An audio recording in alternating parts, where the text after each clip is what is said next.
told you that you could eat 1 or even 2 full meals a day this summer without spending a dime? Sounds too good to be true, right? But it's happening right now all across the country. From meals at public parks to homemade lasagna delivered right to your front door, there are more ways than ever to get the nourishment that you need completely free. Now, if you've ever received a free meal from a program or an organization, please go ahead and drop a quick yes below. And if you're comfortable, share the details in the comments to help others as well. Now let's start with the most accessible options. Across the country, informal food sharing groups are stepping in where traditional safety nets are falling short. One of the best known is Food Not Bombs.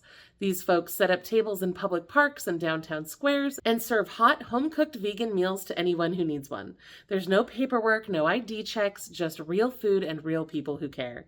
Some cities also have local versions like Food Not Cops.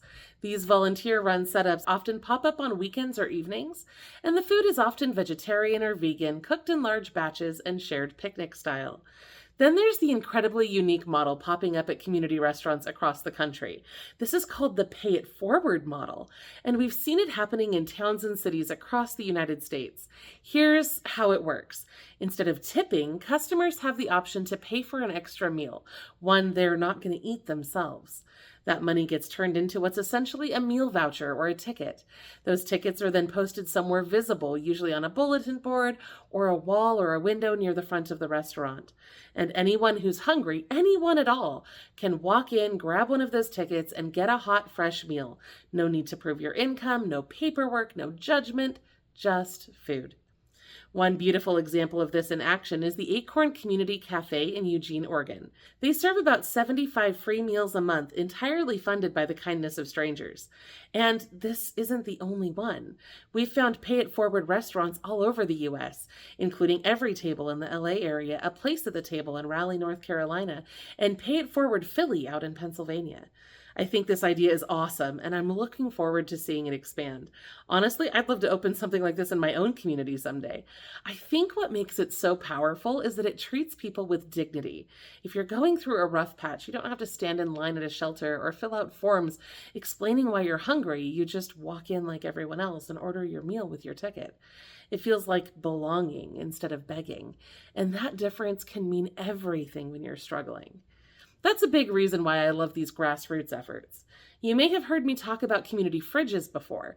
These are open access refrigerators stocked by neighbors and community members that are open and available to anyone. These aren't technically full meals, but they can often include prepared foods or snacks or things that you might need. You can often find them in a lot of community centers or sometimes tucked inside nonprofits in your area. I've seen a lot of community pantries popping up as well. In fact, we have one in a little shed at our local fire department. It's all self-service. You just pull up, open the door, take what you need, leave what you can. It's an easy way for the community to help each other out. Now, of course, if leaving your home isn't an option, maybe you're homebound or dealing with a disability or just plain exhausted, there are still ways to get free meals without leaving your house. One of the sweetest programs out there is Lasagna Love. This nonprofit connects people who love to cook with people who need a little help. You just fill out a short form online and a volunteer cook in your area will deliver a homemade lasagna right to your door. It's completely free and you don't need to prove anything. Just fill out the form on their website to get started. And now let's talk about some other options for seniors. If you're 60 or older, or even 55 in some areas, you may qualify for free daily meals through your local senior center or other organizations in your community. These are often called congregate meal programs, and they are a hidden gem. You get a hot, healthy meal, often served in a friendly group setting. Some centers even offer transportation so that you don't have to worry about how you're going to get there. And many include extras like music, games, or wellness classes during the meal. Now, there's usually no income requirement, and while they might suggest a small donation, no one is turned away if they can't pay. To find a congregate meal program near you, just call 211 or use the Area Agency on Aging's Elder Care Locator online. Sometimes you'll see it, on Mondays in one area, and Tuesday it's in another, but they are often available daily, especially in big population areas. In smaller towns, it might be once a week, but your 211 service will be able to help you out with that.